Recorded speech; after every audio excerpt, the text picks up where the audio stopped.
think we have a big challenge ahead of us because I don't have the exact numbers, but I think a large volume of young men and women graduate from and enter the workforce every year. I think with the slowdown that we've had in the manufacturing sector and so on, I think India has a big challenge to make sure we are creating enough employment opportunities, high quality employment opportunities for our young men and women over the upcoming years. So the good news is I think we have all the right ingredients that we need to create the good career opportunities for these folks coming into the workforce every year. Once they come into the workforce, I think corporate India has a big responsibility to create the right kind of challenge and the right kind of a model for them to groom and develop and mature. I think there are a variety of things that India can do, but I think corporate India, I think, has to be the most responsible party, I think, in the process. I think it is, when we use the word skill gap, I think we generalize it sometimes. I think India doesn't have a major skill gap when it comes to core technology skills, right? So I think we clearly kind of have that. We're one of the, and by technology I don't mean just IT, technology in general. I think we have good technology skills. I think where our skill gaps are in how to learn more about the domain that we serve in, right? So it's not enough to be the best software developer, but if you're a software developer for the airline industry or the shipping industry or or the retail industry, learning and understanding more about the domain, about the industry is kind of one aspect of the skill gap. The other aspect of the skill gap is, what we talk about is the business skills, right, around how to be a well-rounded business individual and so on. And then there is the whole aspect which is related to soft skills. So I think anywhere in the world, when people enter the workforce, they're going to have some of these gaps. So this is not unique to India, but it is more pronounced in India because over the last 10, 15 odd years, the whole world of IT or information technology and the jobs related to that were booming so much.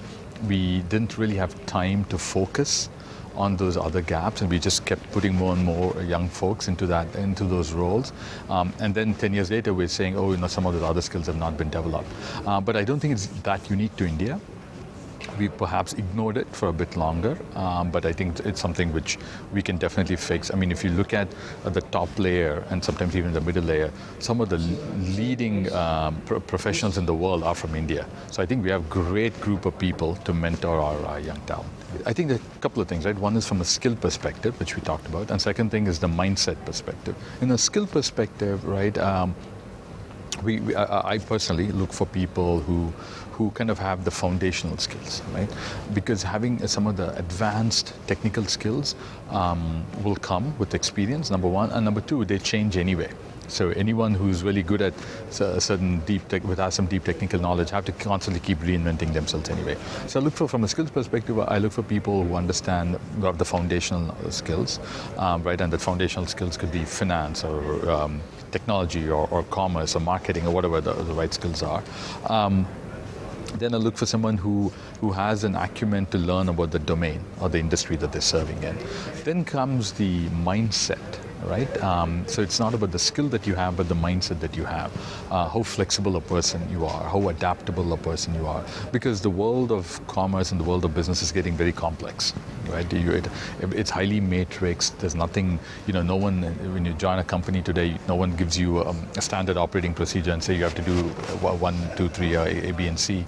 It is all very flexible. So I look for people who have the mindset of being very flexible, agile, understanding that these are not fixed and you've got to adapt and learn, work in a global setting, so that you could be working in India, but you could be reporting to 6 people across the globe and trying to be flexible, respecting different cultures and being sensitive to so on. So I think we look for certain foundational skills, but then we also look for people with the right mindset and acumen, people who are flexible and are willing to learn and adapt.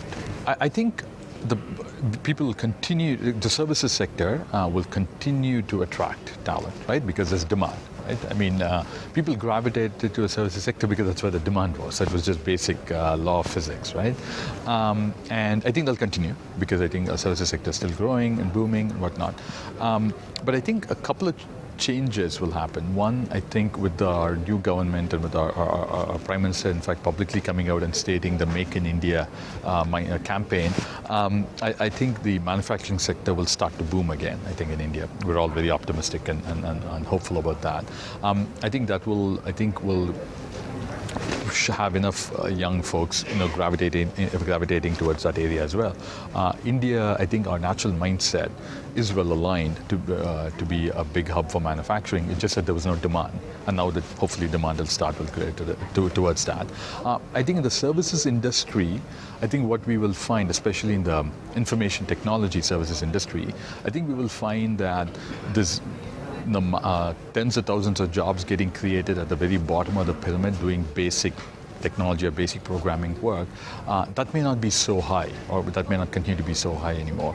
But I think some of the opportunities that will be created will be more at the higher end of the pyramid, where it would be more folks who it's not just doing basic programming, but you're really doing advanced analytics or advanced or doing more things that really impact the domain that you're working in, and so on. But to answer your question directly, I don't think necessarily the attraction to or gravitation towards services industry is going to change, because as long as there's demand, people will go there. But I think all these other things around manufacturing or on the information technology side, the higher end work, all of that will also start, I think, in the near term in India. Right? Be very flexible and be willing to learn. And you said one piece of advice, well, I'll give three. Be flexible, be willing to learn, and think about the long term, right? You're building a career, and career is running a marathon, not a sprint.